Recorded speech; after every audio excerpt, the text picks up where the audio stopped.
Hey everyone, and welcome to another episode of Biblical Encouragement from across the pond. I'm DJ from HomeGrown Ministries, joined by my friend who is all the way over in Northern Ireland, who's probably on this side though to you, Glen Martin.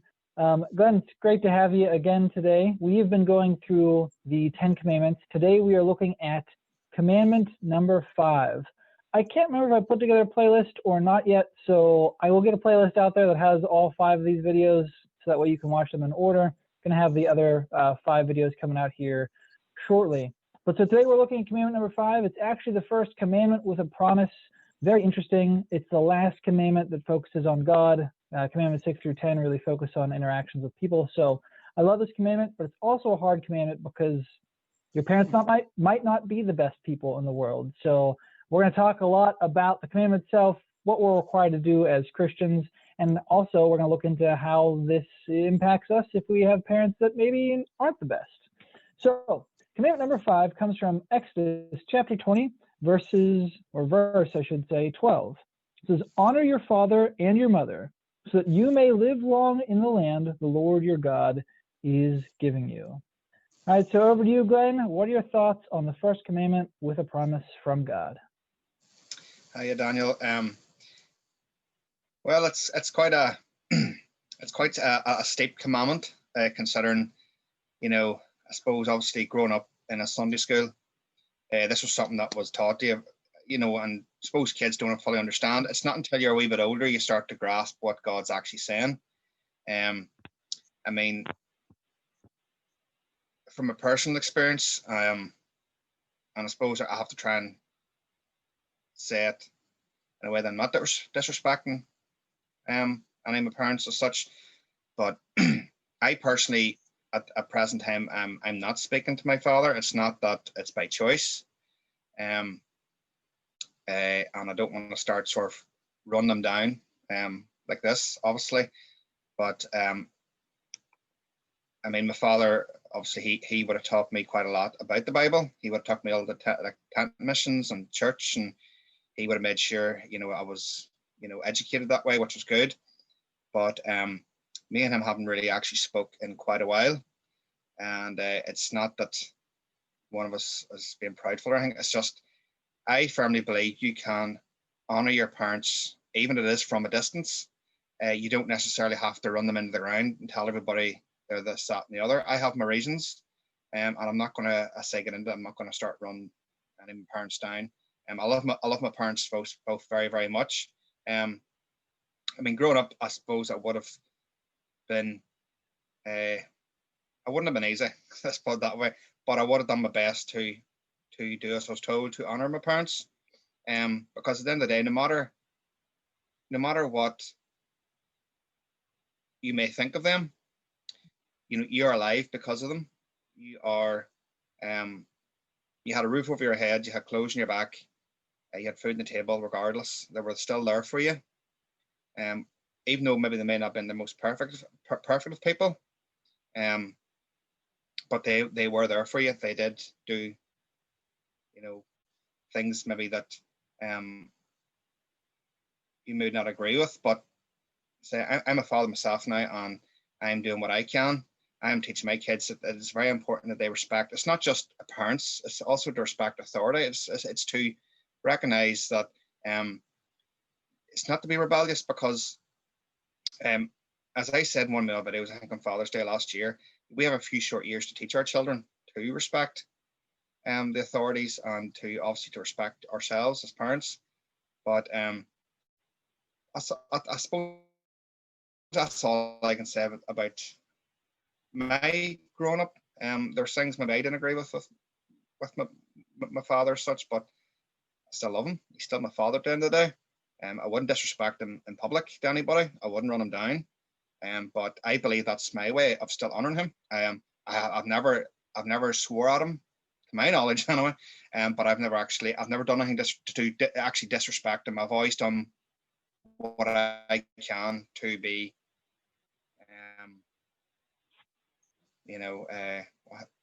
respectful. Yes. So I wouldn't say that I'm,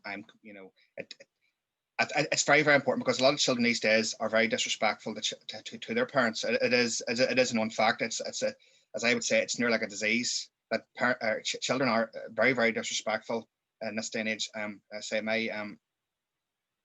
my kids will come from a broken home because obviously I'm not together anymore with their mother, and there's times where I have heard some of my kids being disrespectful, and I've had to tell them, listen, you can't do that. That's not good. I says, and then I would tell them, about obviously about honoring your father and mother. May the days in the land may be long, and that is God's promise. He's telling you, if not just to do as you're told so you can live a long life. He's telling you there's a promise with this. He's making a very clear indication that this is what he's requiring of you. He's telling you to honor your parents no matter what way you feel about them. You can respect your parents from a distance. You don't have to be in their face. You don't have to be in their company, but you can do it from, do you understand what I mean? Yeah, I think there's something to be said. You've touched on this, and it's super important that we make this clear. Loving someone and liking someone are two very different things. And I think there's a lot of that happens where, people will say, I love my parents. I don't like who they are, the choices they've made. And parents will say that about their children. And, it's a hard commandment because we are all doing the best we can with what we have. And not all of us come to Christ at a young age. So when you come to Christ with your baggage and with your problems and with your previous relationships. And it's hard to then try to live a perfect life. And that's what I say. I'm far from perfect, and I'm sure I'm going to screw up my kids in some fashion. I'm just waiting to find out how. Because at the end of the day, every parent screws up their kids because none of us are perfect. And we all have our flaws that are imparted on our children. But knowing that and knowing our flaws as parents, that will help us to honor our own parents, knowing that they did the best that they could with what they had, and that we're doing the best that we can with what we have. And you can honor someone without agreeing with every single decision they make.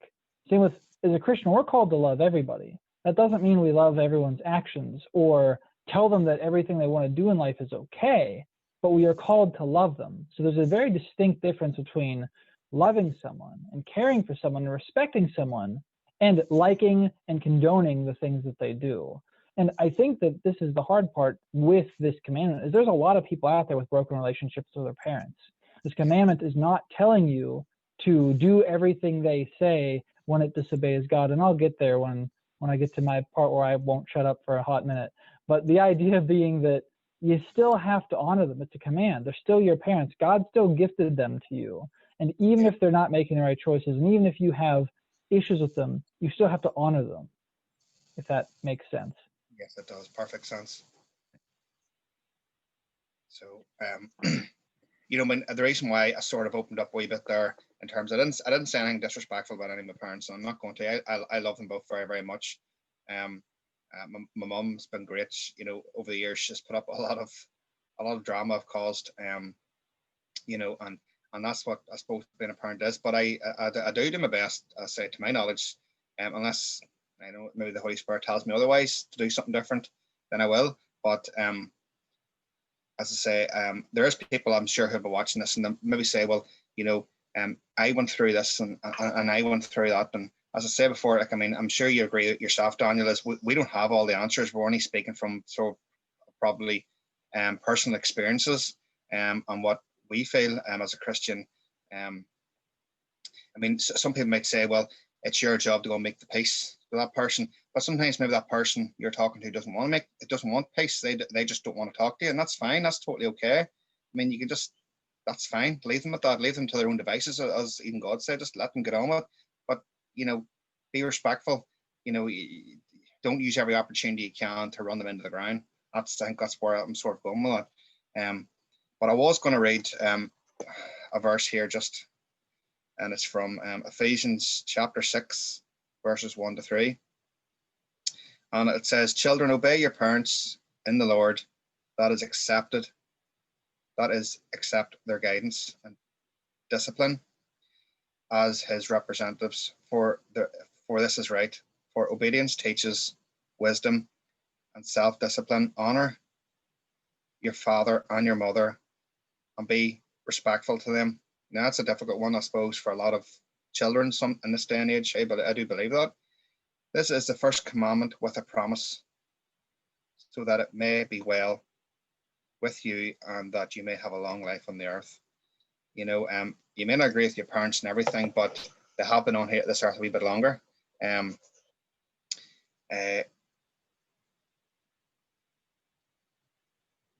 You know what I mean? It is a difficult one because I know quite a few people in my own personal sort of circle as such that have been through a difficult time.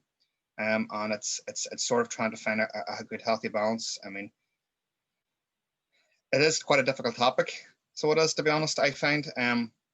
But all I suppose from my point of view is, you can. What would Jesus do? I suppose that's what I'm sort of getting at. How would he go about it? What would he say if you asked him that question? So over to you. So one of the things you said, and I was trying to search for the exact verse, and I believe it's Paul that said it. I'll put the exact verse up here when I find it, but he reminds us, so far as it is within our power, be at peace with everyone. So far as it is within my control, be at peace with everyone. So as Christians, when you disagree with someone, including your parents, it's our responsibility to be peacemakers. Jesus reminds us in Matthew 5, blessed are the peacemakers, right? That's what we're called to be. But if the other person doesn't want anything to do with you, or the other person doesn't want to talk to you, there's nothing you can do about that, right? You can't force someone to respect you back. You can't force someone to love you back. And at that point, within your power, you're at peace with that person. And if they want to come back to your life and they want to have that relationship, as a Christian, we have to be open to forgiveness and open to having that. But again, you can't force a relationship that someone else doesn't want, because a relationship is a two-way street. And guess what? God does the same thing. God says, I want to give you everlasting life. I want to have a relationship with you. But if you don't want that, I'm not going to force you to have it. My brother's an atheist, and one day we were having this conversation, and he was like, why would God send people who don't believe in him to hell? And I asked him, I said, if heaven is like an eternal church service, do you want to be there? And he said, no, I don't want to go to church for eternity. And I said, well, God's going to let you make that choice. That's how God works. So be like that, right? Understand that example. If somebody doesn't want you in their life, you can't force that to happen, but be a peacemaker for sure.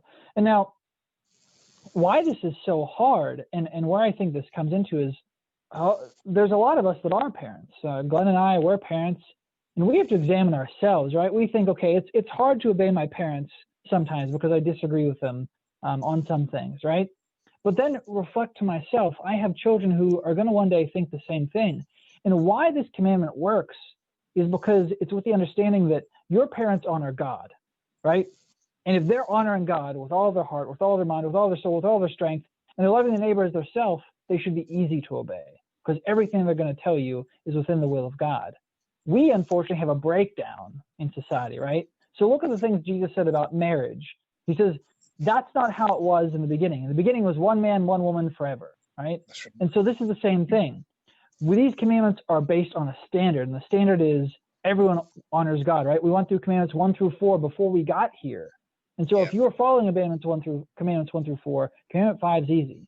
It's hard today because most people aren't following 1 through 4. And a lot of Christians don't have Christian parents, and so on and so forth. So that's where it breaks down.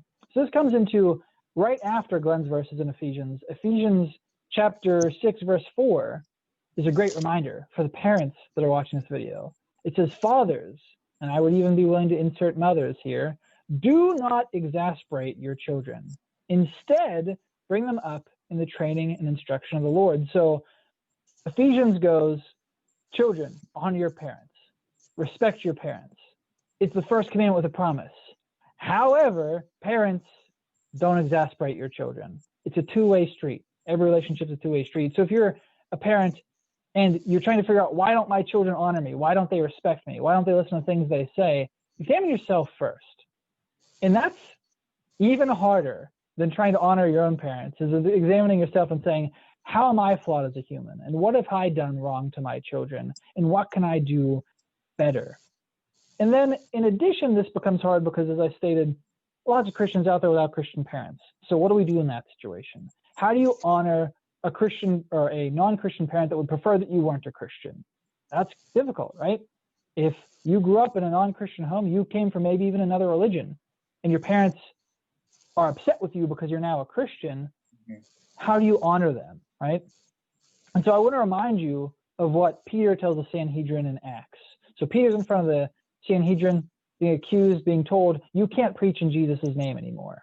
We're going to let you go, but you can't preach in Jesus' name. And Peter says before the Sanhedrin in Acts chapter 5, verse 29, we must obey God rather than human beings. So this commandment is strategically placed. God doesn't do anything through chaos. Everything's ordered and on purpose. So you have commandments 1 through 4. Honor the Lord your God. Have no other gods before him. No idols. Don't use his name in vain. And then keep the Sabbath holy. And then honor your parents.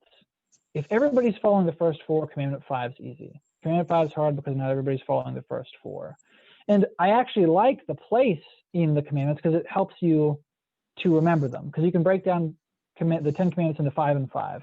It's 5 commandments that focus on man's relationship with God. And then it's 5 commandments in relationship to man's relationship with others, right? Don't steal, don't murder, don't kill. Those things, they're against each other. So when you're driving around, I don't know if you experience this in Northern Ireland, but here people love to put little yard signs out with the 10 commandments. And 9 times out of 10, they're wrong because they are a Catholic view of the 10 commandments. What the Catholics do is they break up coveting into 2 commandments and they remove the idol one completely. So if you see honor your parents not as number 5, you know that list is wrong. And again, it's strategically placed. It's meant to be there. It's a transition between, hey, this is the last commandment that shows that you honor God by honoring your parents and by respecting authority. And then the other 5 are, here's how you interact with other human beings. In case you didn't catch it in the first 5, we're going to reinforce it on the second 5. So it's a great way to see if the list is right or wrong based on when you see it. So also a really good indication when you're looking for a church, if the church is biblically based or not. Because if they have this commandment at number 4, probably skewed on their biblical principles and philosophy. So easy telltale sign before you head on into that church. I think I've covered it all, Glenn. I think I've beat the horse to death at this point. What do you think? No, it was good the way you had said, you know, if your children aren't obeying you as such or doing as they're told or being respectful, I think it's the word I would use, respectful, examine yourself. That's very, very good. I like that because a lot of parents think, well, why aren't they doing that? And well, have a look at yourself. Examine yourself. You know, you were spot on there. I mean, you know, there's a verse in the Bible now.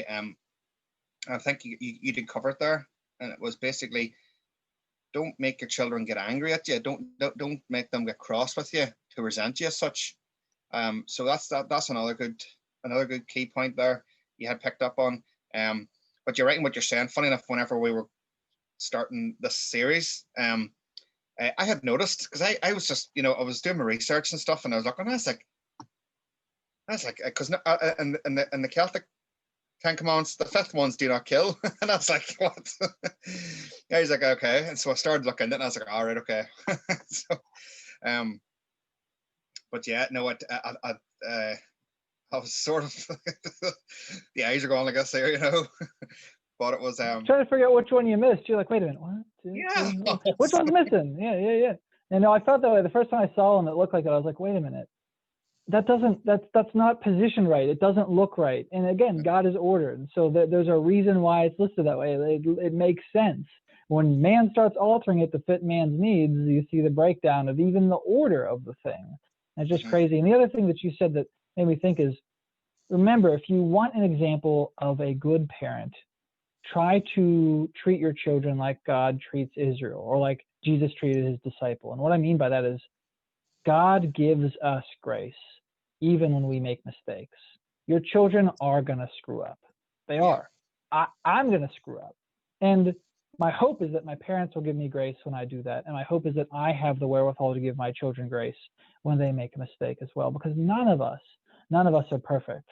So not only do we have to not exasperate our children, not only do we have to obey our parents, but through all of that, we have to do it with grace and with love, because that's the calling of the Christian, right? Love the Lord your God with all your heart, love your neighbor as yourself. All the commandments, all of them are summed up in that. So when I screw up, I want people to show me grace. I should expect the same of my children. Well, that's my 2 cents worth about half a penny. Any final thoughts there, Glenn? No, I think we've covered pretty much everything. I say if anybody has any comments or any thoughts they want to add to this, then by all means. It's quite an interesting topic, so that's all I would say. Final thoughts. And listen, guys, parents are hard, dude. And being a parent is hard. So if you need prayer, leave a comment. You don't have to be specific. Glenn and I will definitely dedicate some time out of our day to pray for you. Not that you need someone to intercede on your behalf. You're welcome to pray, but there is power in prayer. So the more people praying for you, the better. I always say God can do more in 5 minutes of prayer than I can in my entire life. So if you need prayer, please don't hesitate to reach out. We are truly here, and we are people that truly care about you. So please don't hesitate to reach out if you need us to pray. Happy to do it. And Christian friends, as always, please continue to be the salt of the earth, be the light to the world. Go encourage somebody else today because the world desperately needs it. And we'll see you in the next video. Bye.